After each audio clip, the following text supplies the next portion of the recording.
Next up, we're going to be here about Rakuten Mobile's zero trust model when it comes to Open RAN security. And to deliver this presentation, we have two of Rakuten's finest security experts. Firstly, Nagendra Bykampadi, the global head of product security for Rakuten Symphony, and Raghavendran Ramiya, the director of information security for Rakuten Mobile. Please put your hands together, ladies and gentlemen. Very good afternoon, everyone. This is Raghav. I lead the security architecture in Rakuten Mobile. Today, myself and my colleague Nagendra will be talking about Open RAN security, Open RAN zero trust model, focusing on how we address evolving security threats in the Open RAN. So let's look into what we have in agenda for today. So we have structured the agenda into 6 sections to give you a very clear understanding in terms of what are the various security challenges we have in Open RAN and how Rakuten have addressed those challenges successfully in the Open RAN network in Japan.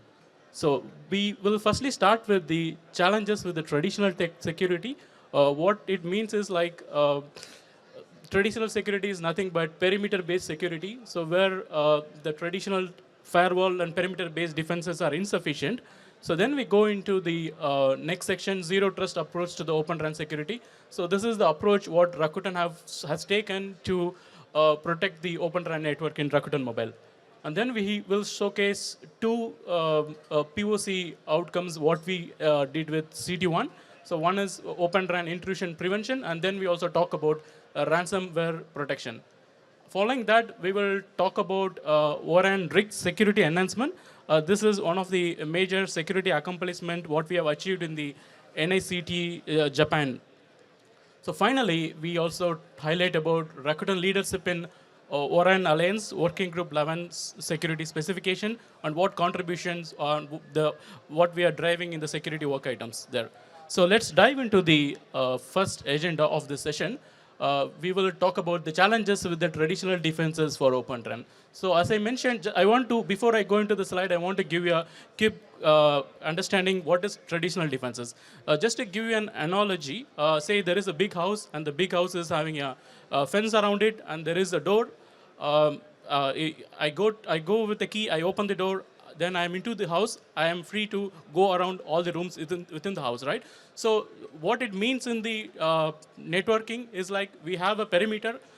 Surrounding the perimeter, we have built the firewall, which is like a fence, and we have the user comes with the key, which is a username password. The user gets into the network, and then user is free to move around and access any of the network devices or whatever IT systems on OSS, BSS, everything is open once the user gets into the network. This is what we call it as a traditional security.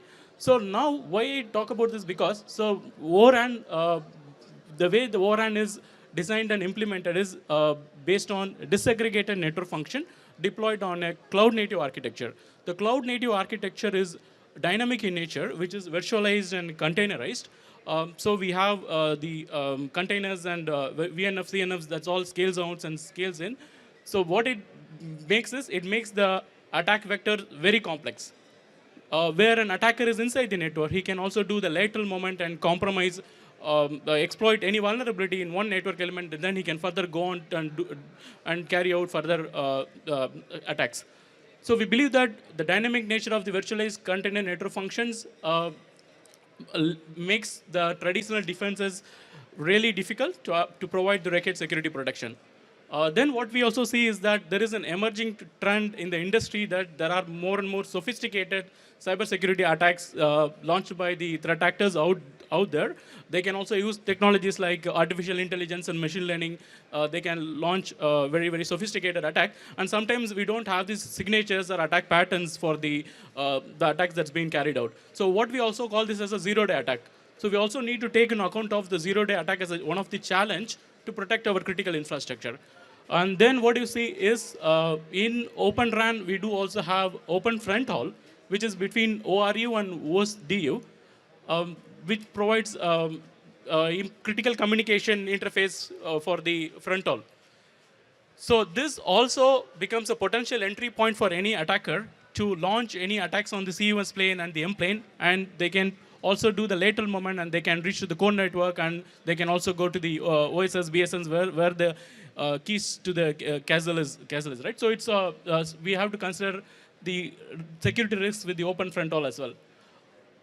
Open RAN also has RAN intelligent controller where we can deploy the XApps and RApps. So, which is a very important feature of the Open RAN.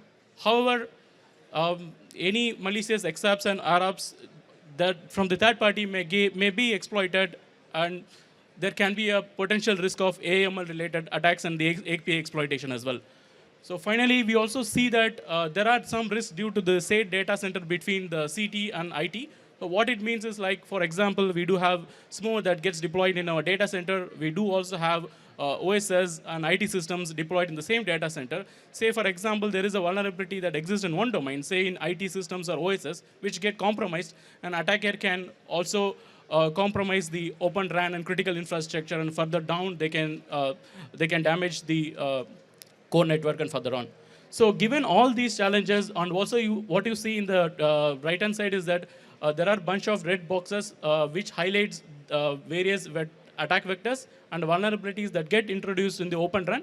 So given all these challenges, we strongly we have to make an assumption that the advisory, in other words, the bad actor is already in our network, and what in our network, and we need to look for multi-layered security protection. So just the traditional defenses are not going to be sufficient, right? So it's just going to be a matter of days when the next attack is going to happen in the Open RAN network or in the critical infrastructure. So what we do about it, right? So we need to make sure our defenses are very strong. If an attacker get access into the Open RAN cloud native environment, then we make sure that we prevent any lateral movements. And by any chance, if an attacker get access to the sensitive information, we have to make sure that the information is encrypted and secured in transit and addressed. So let's go a bit detail into it. So now let's talk about the solution. The previous slide, I was highlighting the challenges with the Open RAN security due to the disaggregated nature and the cloud native architecture. So here, what we are trying to say is, like, what we have done in the Rakuten Mobile, okay? So we have not just did one thing. So we have to do multiple things to secure our Open RAN infrastructure. So let's start off with the zero trust architecture. So what is a zero trust architecture? In simple terms, it means never trust, always verify. This is in a simple term, right? However, CISA, US Cybersecurity Agency, have defined zero trust architecture at different maturity levels, starting from initial, advanced, and optimal. So we are somewhere between advanced and optimal level. So what we have done here is we enforce strict access controls and mutual authentication between all the Open RAN network functions.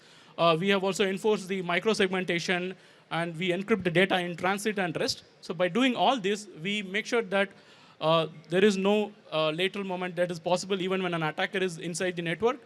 At the same time, we also protect our network not only from the external threat, we also protect the network from the internal threats, which is what the zero trust architecture recommends. So zero trust is not a one-time implementation, it's a continuous process, it's an evolving process. We have to continuously improve the security. That's what the zero trust architecture is all about. So which we have done in the Rakuten. Very successfully this has been implemented. So this is the preventive control. What I'm talking here is only prevent, it's more of a preventive controls, what we can put in place to keep our network secure. So now the question is this sufficient? Probably not, right? So what else we do? We do continuously update the known signatures and attack patterns from the into our threat feeds and all that, so that our defenses are built in such a way that if any attack is about to happen, our defense system can identify and block the threat before it's going to impact the network. So this is more of a proactive control. So we just don't build the preventive controls. We are also very proactive in terms of checking is there any malicious pattern, how can we block all that, right? So that's where threat intelligence comes into play. So I talked about preventive controls, proactive controls. So what if we don't know the signature? I don't know how the attack pattern is going to look like. So what we do to solve this issue in Rakuten? So what we do is we use a technology called UEBA, which is nothing but user, entity, and behavior analytics. This is using AI and machine learning. So what we do here is, like, we log all the security events, traces, log data to a central platform, into the big data, and do we have analytics, AML, which learns the pattern, normal traffic pattern, and it can flag any anonymous pattern. So this also helps us in detecting the zero-day threats in real time. This is what I was talking about in one of the challenge in the previous slide. So we do have a solution which successfully tackles the zero-day attack as well. So finally, we have an automated response and mitigation system in place. What it does is a source security orchestrated and response platform which can instantly isolate, blocks, and mitigate any security threats. So basically, this reduces the reliance on any manual intervention. So we do all these things. In addition to that, we do several things as well. For example, we conduct penetration testing. So whenever we have an overrun product into the network, it's all vulnerability scanned, penetration testing is done, and then we perform the red teaming activity time to time. We work closely with the security experts out there, like SR Labs. We do have findings, and we try to bring the controls to address the findings as well. So in Rakuten, we believe that security is a continuous process based on the zero trust architecture. And we strongly recommend that real-time continuous monitoring is very, very critical to ensure the open RAN critical infrastructure remains protected at all times. So at this point of time, I would like to hand over to my colleague Nagendra, who will talk about a couple of zero trust capabilities, what we have implemented in Rakuten.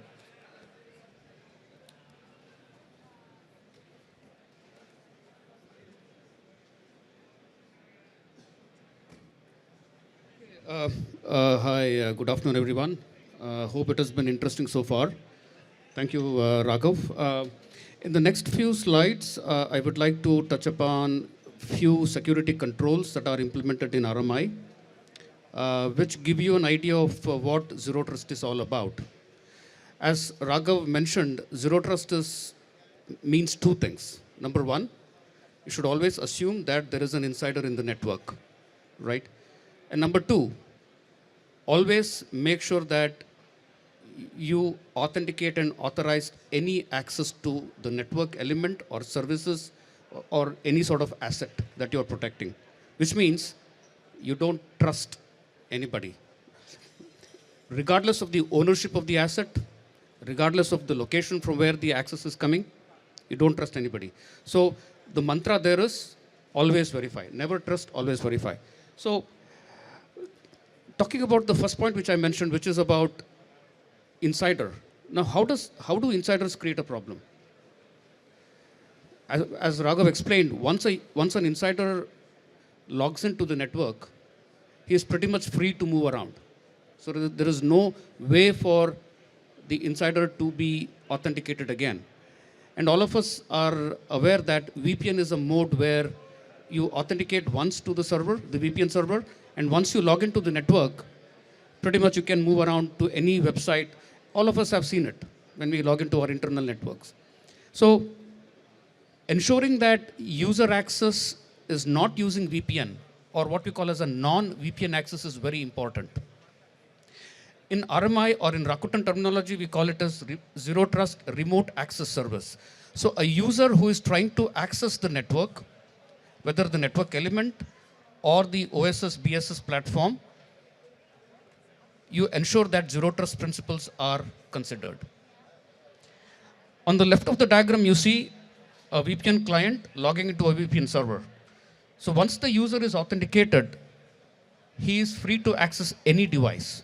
Doesn't matter what the asset is.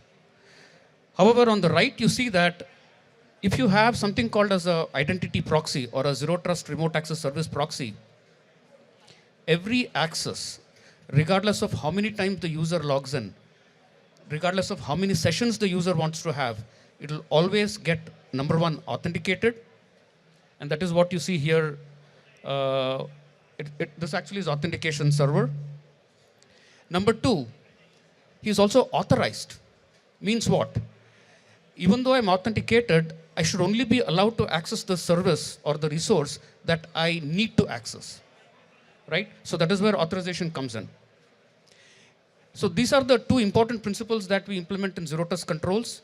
Every access to the network element, regardless of what the network element is authenticated and authorized.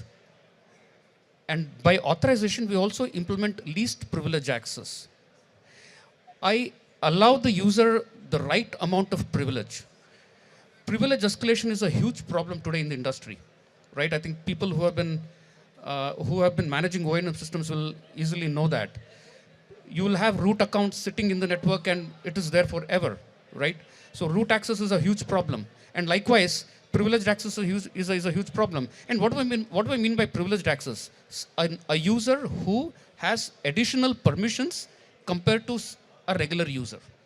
And by additional permissions, I can do whatever I want, right? So therefore, having the ability to authenticate, authorize, implement least privilege is very important. The second control that we also implement in RMI is what we call as the Privileged Access Management, PAM.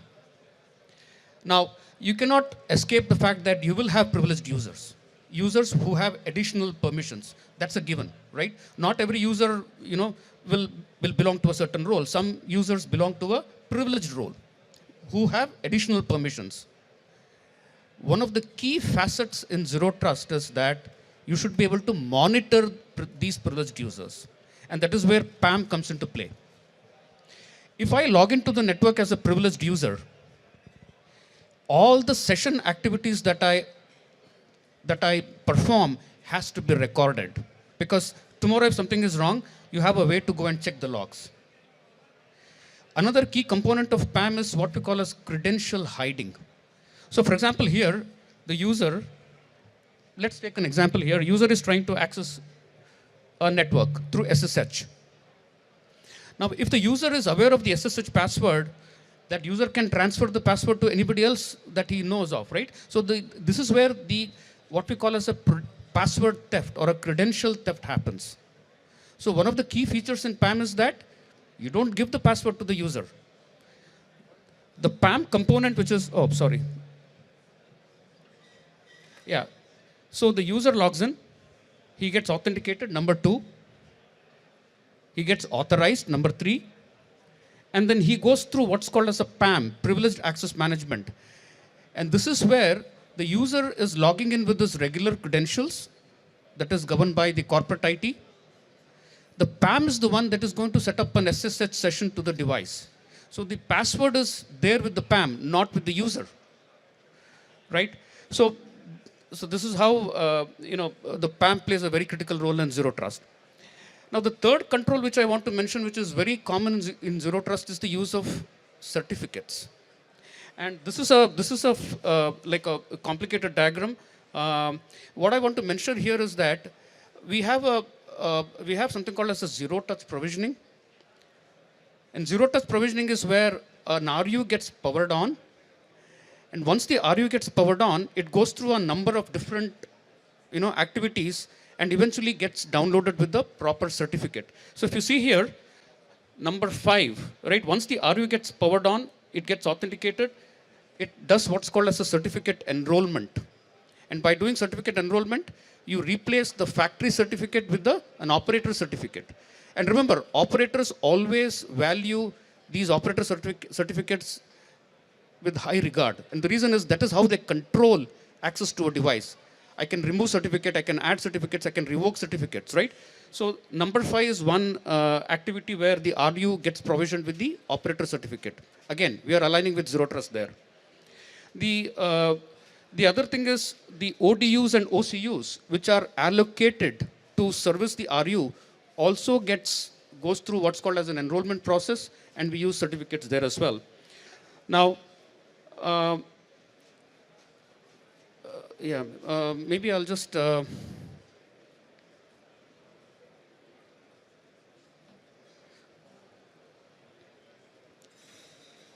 I think I don't know, how are we doing on time? We're doing okay? So we have an animation. Yeah, so we have an animation here which, will I be able to control the animation through the mic? No, right? No, through this one I can't control. I can control? So here if you see, I mean, this is whatever static call flow that we displayed earlier, we are going to go through an animation, but then I'm going to skip this because I think we are running short of time a little bit. But the whole point with that previous slide is adoption of certificates for zero trust. And with that, I'll hand over the mic to Raghav, who's going to continue with our CT1 experiment and all that stuff. Thank you very much. Thanks, Nagendra, for talking about the zero trust capabilities, what we have implemented in Rakuten. So to enhance our further efforts in the zero trust architecture, one of the things what I was highlighting in the previous slide was threat intelligence. How do we update our feeds with the signatures and threat vectors and detect any attack proactively? So to enhance our efforts there, so what we have done, we have collaborated with the Open RAN security experts, CT1, and did this POC in the Rakuten Mobile lab in Japan. So what we have done here is, like you see on the right side on the top, this is the Open RAN setup in the OTIC lab in Japan. So we have deployed the secure RAN agents on all the Open RAN hosts. So what this secure RAN agent does is it actively monitors all the Open RAN network functions and interfaces for any malicious activities or any threats. So basically, what this secure RAN agent did, it can identify the vulnerabilities on the Open RAN CT and IT interfaces, and it can also quickly detect and prevent any intrusion on the critical ORAN interfaces. So what you see on the dashboard here is, like, it can also summarize the list of affected nodes with the criticality type and frequency of the attack, and also provides the recommended action for the remediation. So the one in the middle, what you see here is a list of CVs that got reported in the ORAN community very recently. So these are the bunch of CVs. We took some of these CVs and tried to reproduce the thread traffic. If you see here in the architecture, we have an over interface. We have replied the thread traffic where an intruder is trying to bring down the O1 interface, which is between RIC and the OCU. So what the ORAN secure RAN agent did, it was able to detect there was an attack, and the ORAN secure RAN agent was able to block this attack successfully before the damage was made. So in conclusion, this POC was very effective to demonstrate that secure RAN agent, when deployed in our network, we could successfully identify the intrusion and also prevent the intrusion. So let's go to the next POC showcase. This is about how do we tackle any ransomware attack in the Open RAN network. Just before going into the details of the POC, I would like to quickly give a highlight here. That based on the GSMA investigation and security risk analysis, they keep constantly highlighting that ransomware attack is seems to be the primary attack scenario in the telecom sector. So this is very important threat we need to consider for the ORAN as well. It's because of the fact that third-party XApps and RApps are getting deployed in the RAN intelligent controller, and there is a potential risk of ransomware attack as well. So what we did here, okay, so we deployed the secure RAN agents. Secure RAN agents looks for any attacker trying to drop a malware or ransomware, and further on, the attacker can go ahead and do the encryption of the sensitive information and lock the configuration and all that. This secure RAN agent was successfully able to detect if there is any suspicious process who is trying to elevate the privilege or trying to lock the configuration or encryption, and it could prevent the ransomware attack in a real time. And it also sends the notification to the SOC team so that immediate actions can be taken. So again, we were successfully able to tackle the ransomware threat as well in the lab environment. So you see a dashboard which also shows the suspicious project processes. Those were detected by the secure RAN agent. I also have a 1-minute recording just to give a glimpse of the POC what we've conducted in the OERP lab in Japan. So let me play this quickly.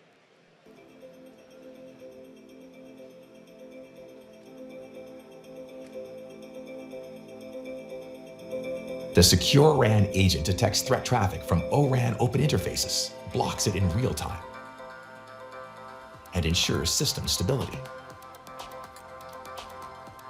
Inside CT1's console dashboard, the top node analysis widget highlights the highest priority node that demands immediate attention. You can explore historical ORAN and IT attack events along with detailed insights on the security log page. When an ORAN threat targets the VCU, CT1 instantly detects it and logs a security event.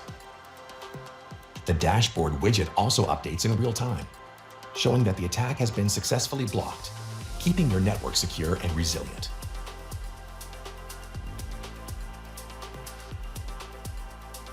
Based on the zero trust architecture principle, once the system behavior baseline is established, any detected third-party malware activity is identified as a violation and blocked. With that in mind, meet the ORAN Suspicious Process widget. This dashboard tool reveals security violations, anomaly counts, attack types, and exactly where the attack occurred. When ransomware is detected, Secure RAN instantly blocks the threat while logging and recording every security event. The widget then highlights the top suspicious processes, prioritizing them for swift and effective action.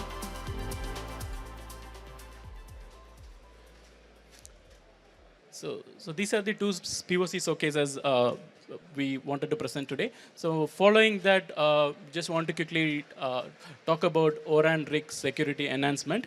So basically, Rakuten Mobile and Rakuten Symphony actively participated in the Plugfest Fall 2024, conducted by OTIC Japan, in showcasing security measures for non-real-time RIC A1 and O1 interfaces. And this was a significant accomplishment from Rakuten in demonstrating the security test cases to the NICT. So I would like to take this opportunity to acknowledge NICT on this achievement what we have done as part of the Plugfest. So you see here that we have executed a number of security test cases in terms of security conformance, and all the results were successfully passed.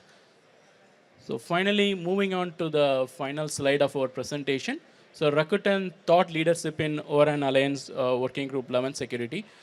So we are forefront in leading the Working Group 11 security specification for the Open RAN. So Rakuten Mobile is a board member of the ORAN Alliance, and we have Nagendra, who is one of the co-chair for the Working Group 11 security work group. And we are also a co-chair in the NGRG Security Research Group, which takes care of all the research and new innovations. In addition to that, we are reputed for a number of security work items within Working Group 11 security, including the zero trust architecture. So overall, Rakuten have been extensively contributing towards the ORAN threats, attack vectors, and bringing new requirements and solution to the technical specification. Overall, we have made more than 100+ contribution to the ORAN specification. So what it means is, like, we based on our experience in deploying and running the ORAN network in Japan, we have also not just we have implemented in the Rakuten, we are also making contribution to the industry as well to bring all the best practices. So yeah, this is the final slide. Thanks everyone for listening. Just in conclusion, the message what we want to share with all of you is that Rakuten, being the leader in Open RAN, we have been very successful in operationalizing our ORAN network deployment throughout Japan. In addition to that, we also know how to secure the Open RAN. So we have all the learnings out there, the best practices. We have been very successful to tackle all these security challenges. So we are happy to share the learnings to the wider forum and any customer who is looking out for the ORAN deployment. Thank you very much. A big thank you to Raghavendran and Nagendra there for their presentations on Open RAN security within Rakuten.